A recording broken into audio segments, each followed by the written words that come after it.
Gonna move and groove and have some fun today. It's time for music class.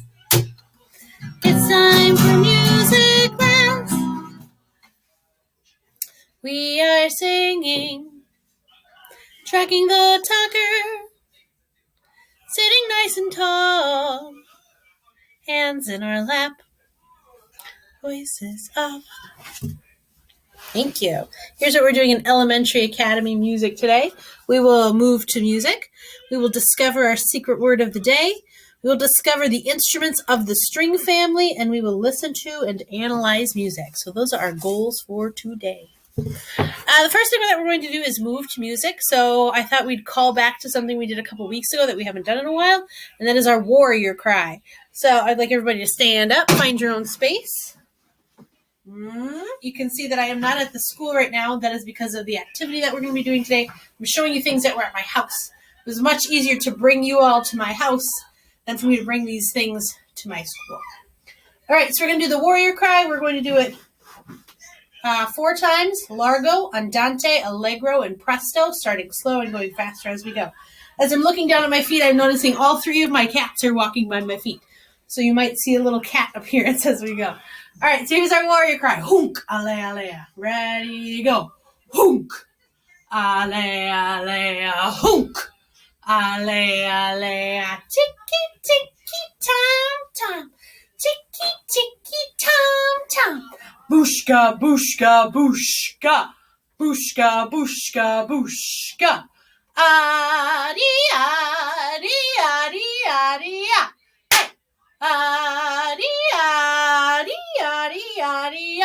Hey. Okay, that one was largo. Slow, crawling speed. Let's bump it up and do it andante. That's a walking speed. So I'm just going to get the beat in my feet. That's how fast I walk. Here we go. Ready, go. Hunk. Ale, ale, hunk. Ale, ale, tiki, tiki, tom, tom. Tiki, tiki, tom, tom. Bushka, bushka, bushka. Bushka, bushka, bushka. Adi, adi, adi, adi, adi, adi, adi, adi, hey. All right, let's bump it up and do an allegro. Allegro is skipping speed, a brisk pace, we might say, a little bit faster than walking. Here we go. Hunk, ale, ale, hunk, ale, ale, tiki, tiki, tom, tom, tiki, tiki, tom, tom, bushka, bushka, bushka, bushka, bushka, bushka, adi, adi, adi, adi, hey. Adi, adi, adi, adi, hey. One more time, we do it presto, that's fast. A running speed, here we go. Hunk, ale, ale, hunk, ale, ale, tiki, tiki, tom, tom, tiki, tiki, tom, tom, bushka, bushka, bushka, bushka, bushka, bushka, adi, adi, adi, adi, hey. Adi, adi, adi, adi, hey. Okay, you can relax. Find a seat. I almost stepped on my little cat Rosa doing that. She seems fine. Okay, the next thing we're going to do is discover our secret word of the day. Make my face a little bit smaller. And this is our secret word of the day. We're going to go through it pretty fast. And we'll see how we do. First note, is it on a line or in a space? It's on a line. You can see the line going right through the head of that note. If it's on a line, a sentence is fine. If it's on a line, a sentence is fine. Every good burger deserves fries. Every good burger deserves fries. What letter did I say when I hit the head of that note? Burger. Burger starts with B, so we're going to call that B. Oops. Let me go back to my previous serial. B. In my head, I tried to write it. Okay, next one. Is it on a line or in a space? In a space. If it's in a space, you use your face. If it's in a space, you use your face. So I'm going to start at the bottom, spell the letter face, the word face. F. A-C-E. F. A-C-E. What letter did I say when I hit the head of that note? A. So right now we have B and A. B. A. The next one looks weird because it's not on a line and it's not in a space. It's not really either. We talked a while back, weeks ago, about the musical alphabet and how it repeats itself. A, B, C, D, E, F, G. A, B, C, D, E, F, G. So A, we said this was B, C would be one space higher. D would be on the next line. So it goes in order. And the higher it is on the treble clef staff, the next letter it will go to. So it's the same going backwards. So we know that this one, right where my clicker is, that would be the letter E, because it's on a line, a sentence is fine, every. This note, the third letter that we're looking for, is right next to that. So we just have to think backwards in the alphabet to figure out what that middle note is. The one right above it is E, so we're just going to go down a little further. What's one letter before E in the alphabet? The letter D. So this one is the letter D. So I have a B, A, D. Right now it spells the word bad, but I got two more letters. Is this one on a line or in a space? On a line. If it's on a line, a sentence is fine. If it's on a line, a sentence is fine. Every good burger deserves fries. Every good burger deserves fries. What word did I say when I hit the head of that note? Good. Good starts with the letter G, so we're going to put a letter G there. I wish I could trace it on this program, but I can't. Last one. Is it on a line or in a space? If it's in a space, you use your face. If it's in a space, you use your face. We start at the bottom. F, A, C, E, F, A, C, E. What letter did I say when I hit the head of that note? E, E, E. I'm learning signs, so some of these letters that I'm doing are my sign language. So B, A, D, G, G, E, which spells the word badge. That makes me think of my husband, who used to be a Boy Scout when he was young. He would earn a merit badge if he did something good. All right, our secret word day is badge. We're going to keep working on it. Okay, here I have a list of the 5 instrument families. The percussion family, which we'll learn later, the woodwind family, the brass family, the string family, and the keyboard family that we just learned about. Today we're going to focus on the strings family of instruments. Just in your head for a second, think about different string instruments that you might know. We'll talk about some of them today. Okay. I put together a little sheet of some information I think is important for you to know about the string family of instruments. First, I made a picture here. I found a picture of some of the more popular, the more well-known instruments in the string family. So up there at the top, we have a guitar that is specifically an electric guitar. I can tell it's an electric guitar because it has these rectangles on them. Those are called pickups. And because of those, you can plug an electric guitar into an amp, like a speaker, and it makes it amplified, makes it louder. We have a violin, a bass guitar, which is a lot like a regular guitar, but bass means it's low, so a guitar that plays very low. A banjo, a cello. Some people look at that word and think it says cello. It's pronounced cello with a ch sound at the beginning, which is weird, I know. It's not normal. A ukulele, a mandolin, and then down at the bottom, there's a few different pictures. There's an auto harp, a lute, a dulcimer, and that one off to the left of that page doesn't say what it is, but that is a harp. So here are some things I think it is important for you to know about the string family. And as I read these, so you can maybe look at those pictures and just notice what I'm talking about. First thing I wrote was instruments have strings. That makes sense because it's called the string family. The number of strings depend on the instrument and the way that it is played. I know looking at that picture to the right that a guitar has 6 strings. Violins, bass guitars, cello, ukulele, lute, and dulcimers, that kind of dulcimer, they all have 4 strings. A banjo, I believe, has 5 strings. I might be wrong on that. A mandolin has 8 strings. Harps have many, many strings depending on the size of it. Auto harps also have many strings depending on the size of it. Strings that are used on these instruments were traditionally, meaning a long time ago when these instruments were first made out of something called catgut. Catgut, which is a lot what it sounds like. It is the intestines of animals, not always cats, but the intestines of animals that were twisted and stretched and dried. And that's what they used to make their guitar strings out of, and their lute strings. Kind of gross, I think. Nowadays, I've never seen anybody using catgut strings. Nowadays, like the guitar I played today, this has steel strings on it. You see a lot of nylon strings, but they're usually metal or some kind of plastic. But ew, intestines for strings? Yuck, that's so gross. Underneath that, I wrote, there's different ways to play them. There's plucking, there's bowing, and there's hammering. When I play the guitar every day, that's technically plucking, even though I'm strumming the strings. That means you use either your fingers or something else we'll talk about in a bit. Bowing, you use a little stick thingy and a hammer. Hammers you don't see as often in the string family. Hammering is usually done for, I'm thinking of like Eastern string family instruments, which we're not really going to talk much about today.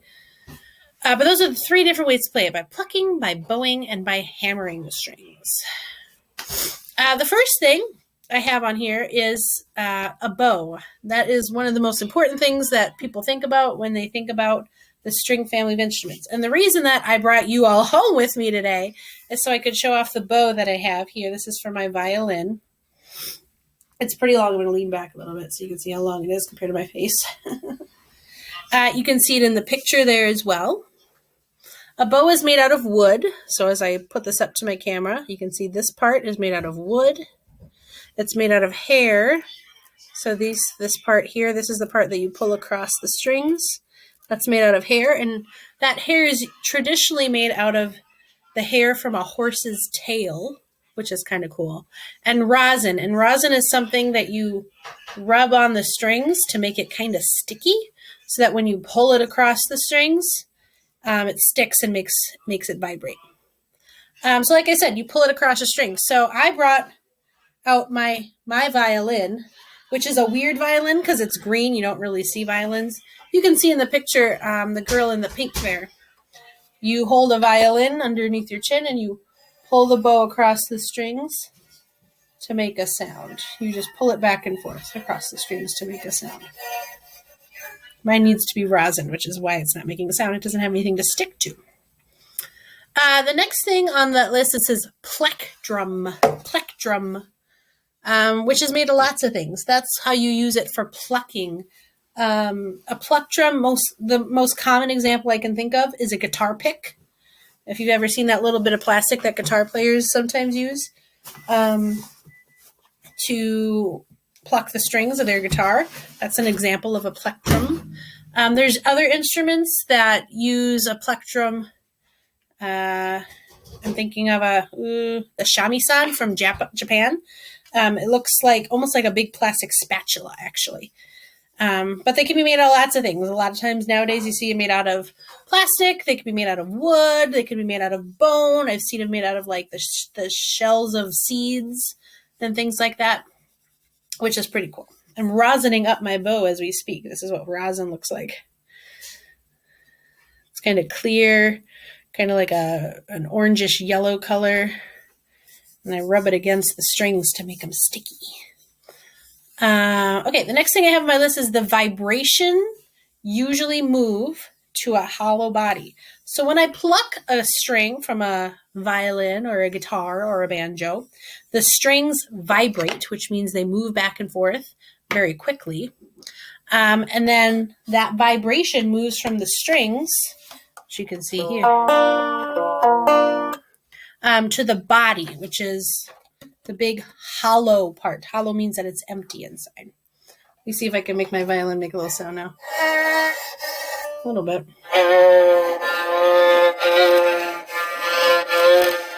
Okay, so that vibration that I did, that I made when I pulled the bow across the string, echoed inside the body. And a lot of times you'll see instruments like violins with these holes here. These are called F-holes.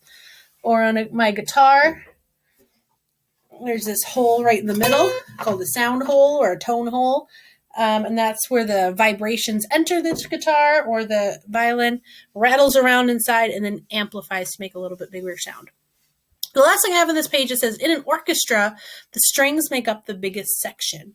So when we talk about the string family in second, third, and fourth grade, what we mostly focus on is the instruments of the orchestra. Now, an orchestra is what plays some of the music that we have been listening to. I'm thinking of like Prelude to the Afternoon of a Faun and Rhapsody in Blue that we've already listened to. Those are all done by an orchestra. So in an orchestra, they make up the biggest section, and then we have the woodwinds and the brass and the percussion section, smaller and kind of behind the string section. All right, here are the instruments that we need to know. I put guitar on this page because it's something that we should know when we're in primary academy.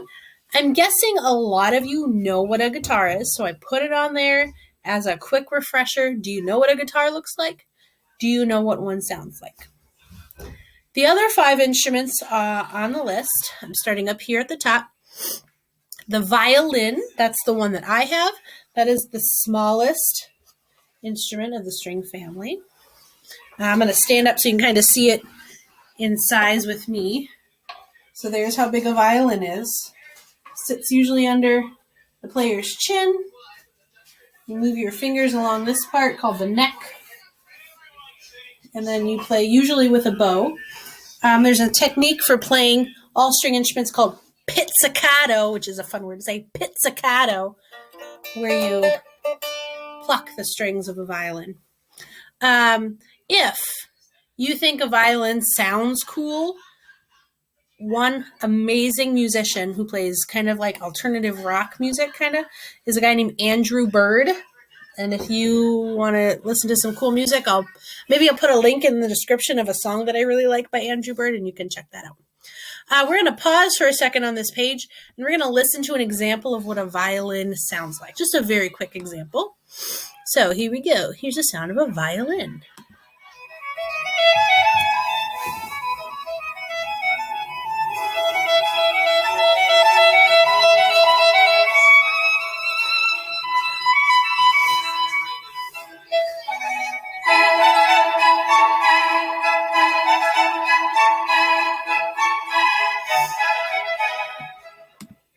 There we go. Okay, the next instrument on my list is the viola. So you have violin and a viola. If you look at that picture, the viola looks almost exactly the same as the violin. It's just a little bit bigger. And usually the rule in music is that the bigger the instrument, the lower the sound. The higher the instrument, the higher the sound. So a viola has a sound that's a little bit lower than a violin. Usually the violin will play the melody, that's like the main tune of the song. The viola usually plays kind of like a backup thing, or maybe it accompanies the violins in a different way. Kind of down and to the right of the viola is the cello. Looks like cello, but it's pronounced cello. And a cello is pretty big. My husband has a cello, so I grabbed it from our music room. I don't know how to play cello very well. I played it in college, but you can see how much bigger it is than a violin. I'm going to make my picture a little bit bigger on the screen so you can see that better. Hold on. Okay, here we go. Here's the cello and the violin. Big difference in size. This is the color that most string instruments are in the orchestra, this kind of reddish-brown color. Yeah, but they're way different. When you play a cello, because it is so big, you can't hold it up when you play it. You got to set it down on the ground to make a sound. So usually sit with it stuck between your knees. Ooh, there it goes. And you pull the bow like this more in front of your body. So we're going to jump back to that other page. We're going to listen to the sound of a viola and then the sound of a cello right after. Okay? Let me just scroll up on my page here. Here's a viola, slightly larger than a violin, it says. We'll listen to a little bit of this.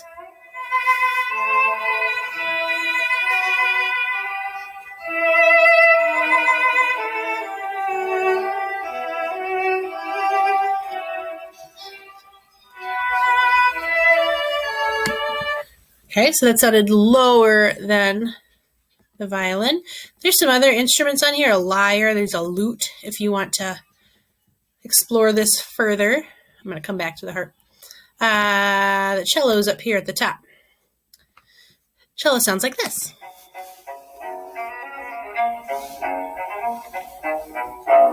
Much lower.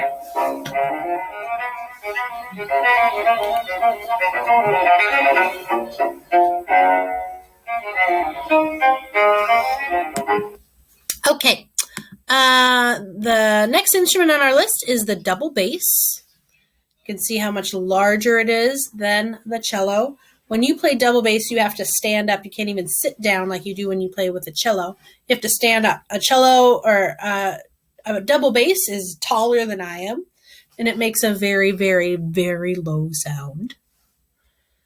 They're also very heavy, kind of hard to carry around, but they are really fun to play. Sometimes you see double basses played in a jazz ensemble, and people that play the bass guitar a lot of times can play the double bass really well. And then off to the side, there's the harp. The harp is an instrument that's not played very often anymore. In fact, when I was in college, I only knew one person that played the harp in the whole music department. And when I think of harp music, I think of weddings usually. That's where a lot of people want to play them. So I'm going to go back to that page. We'll listen to a double bass first. You'll hear how low it is. And then you'll hear the harp. The harp can play low and high, which is pretty cool and different. Okay, so here's a double bass. You can see a picture of a guy. That's how big a double bass is. Pretty huge.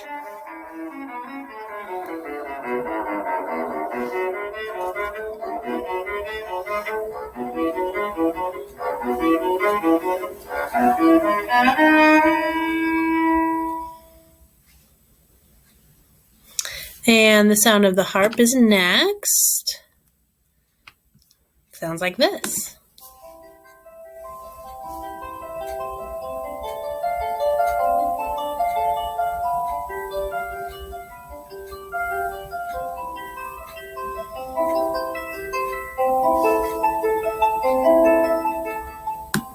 If any of those were difficult for you to hear, I'll put the link to this website in the description, so you can go back and re-listen to them if you'd like to. Okay, so those are the instruments of the string family we need to know. Guitar, that's something we knew from Primary Academy. Then we have violin, viola, cello, double bass, and harp. The next thing we're going to do is listen to two songs. Both songs are very short. And as we listen to them, I want you to answer these questions. I wrote answers these questions. Scholars will answer, students answers these questions. I don't know. My brain wasn't working when I typed that, I guess. First question is, what is the tempo? I'm thinking back to when we did our warrior cry earlier. Is it largo, slow, andante, walking speed, allegro, skipping speed, or presto, very fast? What is the dynamic? Is it loud, medium, or soft? We'll start talking about dynamic soon. What is the articulation? Legato, sing legato, oh, very smooth. Is it staccato? Staccato is short and snappy. Or is it marcato? Marcato is strong with accents. What is the pitch? Is it high sound or is it low sound? And what instruments do you hear? Here's a hint. We're studying the string instrument family. These are songs that feature string instruments, okay? I have my phone with me today, so as we listen, I'm going to type my answers into my phone. Maybe you want to do the same thing. The first one we listen to is called The Swan. Both of these songs are taken from a really long piece of music by a guy named Camille Saint-Saëns, and it's called Carnival of the Animals. So we're listening to The Swan and Elephants, and those are two pieces of this really long song. There's the aquarium. There's fossils. They talk about the hens and roosters. They talk about mules. They talk about a whole bunch of different kinds of animals. By talk about, I mean Camille Saint-Saëns thought about the animal and thought, how can I write a piece of music that fits that animal?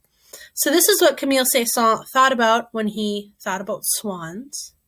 As we listen to this, listen for string instruments and try to answer these questions. Here we go.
Give you about 30 more seconds.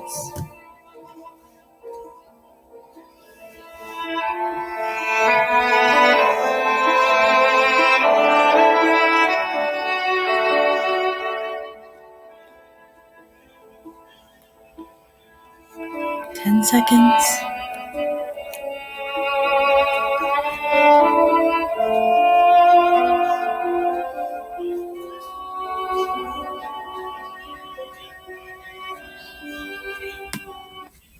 All right, we're going to pause there. That is the swan. So I wrote down on my phone my answers to these questions. What is the tempo? I wrote down that it was largo. It was pretty slow. You might think that it was andante, walking speed. If you thought that, yep, I agree with you. It could be thought of as andante. What is the dynamic? How loud or how soft it is. I wrote kind of medium soft. At the beginning, it was very quiet. I didn't hear it at first. But it never really got loud. It was never like, hey, I'm a swan. Like, that's not how swans are. Swans are just kind of quiet and keep to themselves. So I said kind of medium, maybe soft. What is the articulation? Legato. This was super smooth and calm. I bet Camille Saint-Saëns was picturing swans swimming on a lake. That's what I bet. What is the pitch, high or low? I'm going to come back to that one. What instruments do you hear? There were two. Piano was the first instrument I heard, and then the string instrument that came in was the cello. Cello is a low-sounding string instrument, so I would say that the pitch was pretty low for this one. All right, we're going to move on, and we're going to listen to elephants now. We'll listen to this whole thing. It's only a minute and a half long. You're going to answer the exact same question. So I'm going to take my phone, and I'm just going to space down a little bit. What's the tempo? What's the dynamic? What's the articulation? What's the pitch? What instruments do you hear? Hint, string instruments.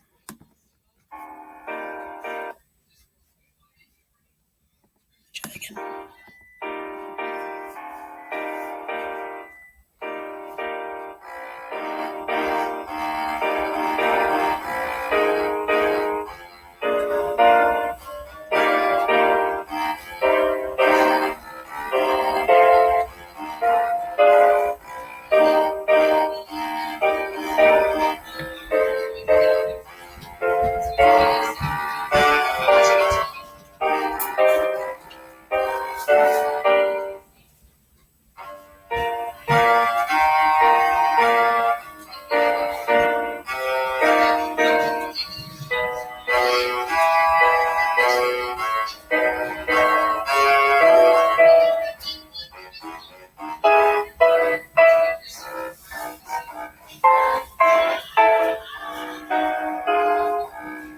Got about 30 seconds left.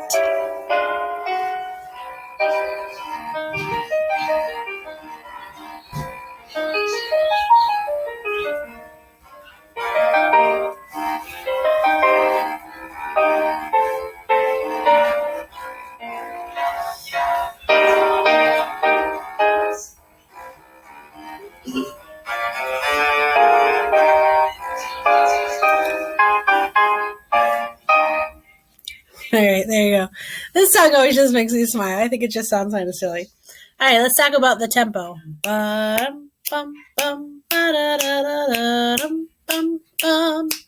would say that that's probably andante, a walking speed. My guess is that Camille Saint-Saëns was trying to match the rhythm of an elephant's footsteps when it's walking. That's my guess.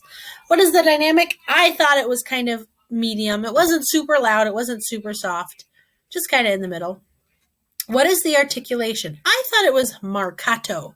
When I look at the word marcato, I notice M-A-R-C, which looks like the word march to me. And I think, can I march around the room to this song? I think I could. I think the piano that was playing in the background was playing a more staccato sound. So if you thought staccato, I would understand where you're coming from. I don't think this was legato at all. It was staccato or marcato. What was the pitch, high or low? This was way low. This was a double bass. I'm giving the answers for number 5 away. This was the lowest instrument in the string family. The lowest instrument in the orchestra, in fact, except for maybe like a low timpani. So this was very low. And what instruments do you hear? There's only 2, piano and double bass. All right, so that's everything for the day. I'm going to make my face big again. We talked about the string family, how there's different ways to play it. You can play it but with a plectrum by plucking the strings. You can play it with a bow and bow the strings by sliding those horsehairs across the strings. Or you can play it with a hammer. We didn't really talk about the hammer ones today, but you don't see that as often. We talked about the different instruments we need to know. We need to know what a guitar looked like. And then we listened to the sounds of violin, viola, cello, double bass, and harp. We got to listen to a couple songs featuring those instruments. The last thing we have to do today is to do our train exit. So breathe with me, Elementary Academy. Here we go.